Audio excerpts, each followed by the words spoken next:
Hey guys, okay, so now that I covered the shipping, I wanted to talk about, I wanted to answer some of your questions. I'm going to try and go through this as fast as I can because I know it's getting really late, so these videos are going to be posted much later and keeping you guys up. Amber answered the warmer of the month and scent of the month, how to find the specials of the month and things like that. So please make sure you're watching her videos because a lot of questions being asked are answered in these videos. The videos are not going anywhere. They're up for a couple days, so take your time. Taxes. So basically, we're not accountants. We can't tell you what you can and cannot write off. We can't tell you how much you can make and things like that. But basically, keep all your receipts, anything that you purchase, like any personal purchases, even business supplies, anything like that, keep your receipt for. Keep your gas receipts, keep your insurance receipts, keep your cell phone receipts. All of these are business expenses. We have a file on, I believe, mine and Amber's page for sure. I'm not sure who else adapted it, but basically there it tells you exactly what you can keep and exactly how you can write it off. This is a business expense. That's the thing that we have to remember. So as a business, we need to be responsible and keep our receipts. If you don't keep receipts, you can't use them as write-offs. Make sure you hire a great accountant if you don't have an accountant already, because someone who is really experienced in self-employment is truly going to be adding a lot of value to your business. Every year we get a T4A, or it's called different things in every region, but basically it's a statement of what you've earned. It has to be over $500 for the entire year in order to get one. So that comes out around February, I think, for all regions. But yeah, just keep track of everything. I'll rebump those tax files with the pictures of what you can keep because I think that that's super helpful. And don't try and do your taxes yourself. It's not worth it. You can go to someone for $50. Usually just look for some referrals locally for yourself. How to promote yourself in a small town with lots of reps. I really truly think just promoting on local sites, doing Kijiji ads or classified ads, getting out there and doing events. Events are really big, really important to meet people. Do an open house. Invite your neighbors to an open house. Go through your whole subdivision or your whole area or your apartment and give out flyers saying you're having an open house or you're a Scentsy rep. And it's very inexpensive, and everyone who is new or has a kit or has Scentsy product can host an open house and just share your product. That's how you are going to promote yourself. Another thing is referrals. Referrals are really, really important for our business. If you are a great rep, your customers are definitely going to refer you to people in the area. Another thing to keep an eye on too is those mom sites and things like that. There's always people looking for a Scentsy rep. Can you help me out? And they will. There's lots of people who, if you comment, I don't like to comment on the posts because it gets obnoxious. I just private message the person and say, hey, I see you're looking for a Scentsy rep. I'm local, blah, blah, blah. Here's my info. Let me know if I can assist you. If not, I'm sure you found someone great. Don't put down other consultants. Don't be pushy. Don't be needy. Just tell them you sell Scentsy and you can help them out. Post. Make sure you are posting on these sites, because if you're not posting and you go and post once a month, then they know that you haven't been consistent posting, and people like to go to people who they see posting all the time. So if you post once a week, they get to know your name and they get to see your posts and they feel comfortable with you that you are actually doing a good job. Another thing is make sure you're posting on your personal Facebook. If you don't post that you sell Scentsy, honestly, why would someone shop from you? If you are begging for orders the last day of the month, people are going to go elsewhere. You have to be sure that you're consistent with your orders so that people can be confident in the consultant that you are. So pick your days that are good for you, or when you think you're going to be. If you're going to order the 25th of every month, make sure your customers know that and get those orders in every single month. Do your follow-up calls and things like that. They're really important. That I'm going to go right into how to share in an apartment building because I think someone asked about that.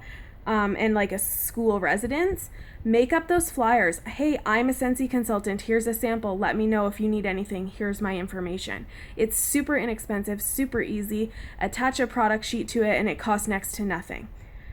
The diffusers on how to avoid damage, like where to place them, basically use common sense. I mean, don't put it under a shade where it's directly hitting, the mist is hitting the shade, or the mist is hitting the fabric or something like that.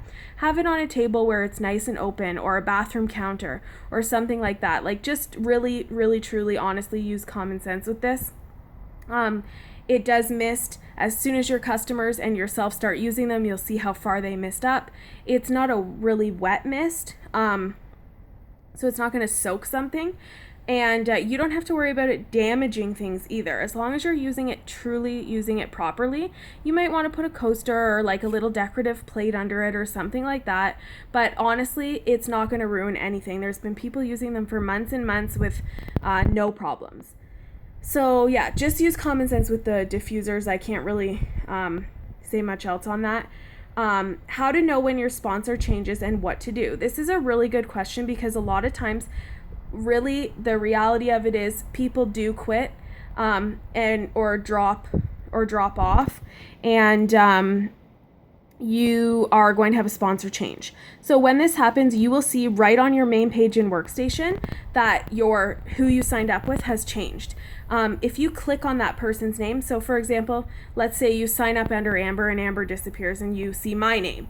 You can click my name, send me an email and say, hey, my sponsor by the looks of it has changed. My name's so-and-so, I'm confused as what's happening and that sort of thing, and they'll help you out. Feel free to contact your upline director, which is also noted in your Workstation. And we have tons of team pages. So make sure you're active on our team pages. Ask to join them. If you are not on my team page, ask to join. If you're not on Amber's team page, ask to join. There's lots of team pages that you can say, hey, my sponsor quit. Can someone help me out? Don't be shy. Australia, I know you had a question about your shooting star. It was 4 warmers and 7 cords. I contacted my concierge. She's getting back to me. They're just not sure what's going on. The buddy clips. So someone had a question like if you can resend them or something like that. Anyways, I know that I covered the buddy clips in one of the videos I did. Facebook parties. So a lot of you guys are asking about Facebook parties. We've covered this like a million times. I'm not going to talk about them because it's just too much information. But basically tonight, how you're seeing this event go, that's what a Facebook party is like. So we have lots of scripts. You'll have to edit them to yourself and that sort of thing. But make sure you research. Go into the search tab of our team pages and type in Facebook party. You will find so many resources. Workstation has tons of Facebook party information. That's truly the easiest way to explain it because you have to see it for yourselves. There's literally step-by-step scripts on how to do these parties. Vendor events. I love vendor events. I love doing them. I do them like every couple months. This is a really good chance for me to meet new people, get people's contact information. Yes, I sell stock. Do you have to have stock? No. It's totally up to you. If you're submitting your own orders every month, like you're your own hostess, you're using your free credits for stuff. That's the items. If you know you have an event coming up, stock up on your free, buy a 6-pack of bars instead of a warmer. Make it simple. Draw ballot slips. Do a draw or get people's information with those ballot slips. That's the most important thing. If you get someone's info, you can follow up with them. How to find them? Look on local classified ads, look on the mom sites, ask people for referrals for local events coming up. Very simple. Just ask and look. Approaching businesses and how to, what to say. Basically, it's truly just, if you know someone who owns a salon or you go to a local hair salon all the time, just ask them, hey, would you be interested in me leaving a warmer here if you guys would give out samples and business cards? People love samples. You could even set up a little jar with samples so that they can freely take them so that you're not interrupting the business. Ask on Facebook who has a business that you can share this with and that kind of thing. You can also take like a basket party into a local business if you're not sure, like you don't have a referral or it's not somewhere you go locally. Just go in and say, hey, I'm a Scentsy consultant. I live around the corner. I would love to leave this basket here for a few days and get some feedback from you guys. I think asking for feedback is the easiest way to get an order because they try out the product and then they love it and then they want to place the order. Fundraisers. Again, this is kind of like the Facebook parties. We've covered fundraisers. So the easiest way to do this is go to our team pages, type in fundraiser, and there's loads of videos and stuff like that. So I'm not going to go into that. Tips on recruiting. Basically, I'm sure Amber can agree, and many people who have built teams, is just be passionate about your business. Be positive. I cannot even say that enough. Be positive. Be someone that people want to deal with. Show your success. Share your yays. Share your moments where you're excited and you had good things happen. People love this. You have to truly create a relationship with someone. Yes, there will be people who get random recruits, but the reality of it is most of them are going to be customers, hostesses, or people that you've created a relationship with who are going to come on board. Don't get out there looking and begging and hoping that recruits fall from the sky. Recruiting is hard. Recruiting is something that you need to truly be sincere about. You have to be positive. You have to know why you love this business in order to tell someone about it. But make sure you have a story of why you love this business so that you can share it with someone. Flip parties. So many people on our team pages are flipped parties, which means you have done your hostess coaching, you've set up a party, the party goes great, your hostess wants to join. You tell her how much she can make if she signs up that night. She signs up that night. You submit the orders in her name. Yes, initially you're going to lose the party, but it's totally worth it because it could be an amazing recruit. You could recruit myself or Amber or many of the other hundreds of people who are absolutely amazing on our team. So never pass up an opportunity to flip a party. And truly, this is all, like, if you YouTube flipping parties, it's all there, I promise. Keeping organized and keeping your customer growth, I guess, like organizing your customer growth, follow up, keep track of every single person. I keep every single order form I've ever filled out. I've never thrown any of them out ever in my almost 4 years of Scentsy. I could follow up with every single person who's ever placed an order since day one. And a lot of the times I have people add me to Facebook. I have also recruited a lot of my customers, so they're literally listening to this right now. But become their friend, like, and it's not saying in a bad way become their friend, but truly, like, if you want to be someone's customer, or you want to keep them as a customer and you want to keep organized, send them postcards, send them samples, talk to them all the time. Know what they love. Like, if you know someone loves Central Park Pralines, talk to them. Hey, Central Park Pralines is back. And, I'm placing an order on the 10th of September. Little things like that. People love that kind of stuff. You have to know what your customers like.